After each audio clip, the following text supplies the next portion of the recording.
Senadores aprovaram em 2 turnos e quase por unanimidade a proposta do governo federal de ampliar benefícios sociais até o fim do ano. Gastos dessa natureza não podem ser criados ou aumentados há tão pouco tempo de uma eleição, exatamente para evitar que os governantes abram os cofres públicos irresponsavelmente para conquistar votos. Mas para contornar esse impedimento legal, o texto aprovado hoje prevê decretar estado de emergência. A proposta inicial era o governo federal compensar os estados que decidissem zerar o ICMS, Imposto Estadual sobre Combustíveis. A União repassaria quase 30 bilhões de reais. Mas a conversa com os governadores não avançou e o Planalto abandonou essa estratégia. Por isso, o senador Fernando Bezerra Coelho resgatou outra proposta de emenda à Constituição que já está no Senado e amplia ações sociais. Essa PEC foi duramente criticada pela equipe econômica no começo do ano. Se aprovado no Congresso, o pacote prevê a ampliação do Auxílio Brasil de R$ 400 para R$ 600 para 18 milhões de famílias já inscritas no programa e a inclusão de 1.600.000 famílias que estão na fila. Pagamento de vale combustível para caminhoneiros no valor de R$ 1.000 por mês. 900 mil motoristas autônomos devem ser contemplados. Aumento do Vale Gás de R$ 53 para o valor médio de um botijão a cada 2 meses. Além disso, a União compensaria gastos dos estados com transporte público de idosos e que derem incentivos aos produtores de etanol. Essas despesas vão ficar de fora das regras de controle fiscal, como o teto de gastos.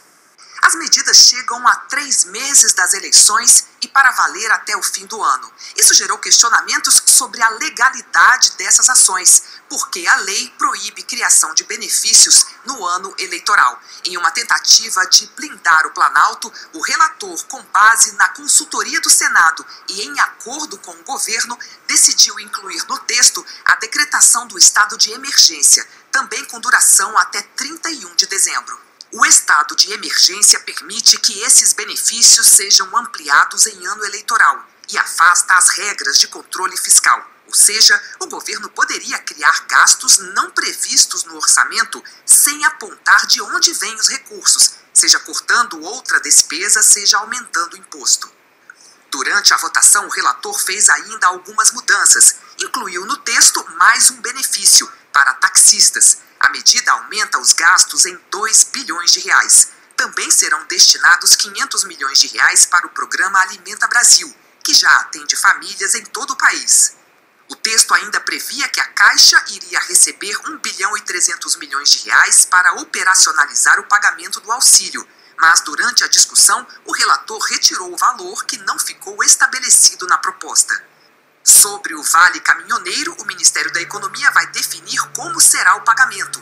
O texto diz que os benefícios terão de ser operacionalizados por instituições federais, como a Caixa.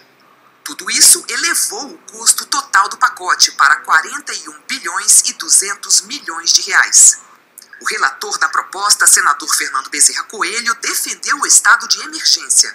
Todas as preocupações que foram colocadas pelos meus colegas, pelos líderes partidários, para que a gente pudesse usar o reconhecimento do estado de emergência na obediência estrita dessa necessidade urgente que nós estamos enfrentando em função da desorganização econômica que se verifica no mundo inteiro, fruto dos transtornos causados pela pós-Covid, pós-pandemia, desorganizando todo o sistema de produção mundial, que está levando inflação para todos os países do mundo.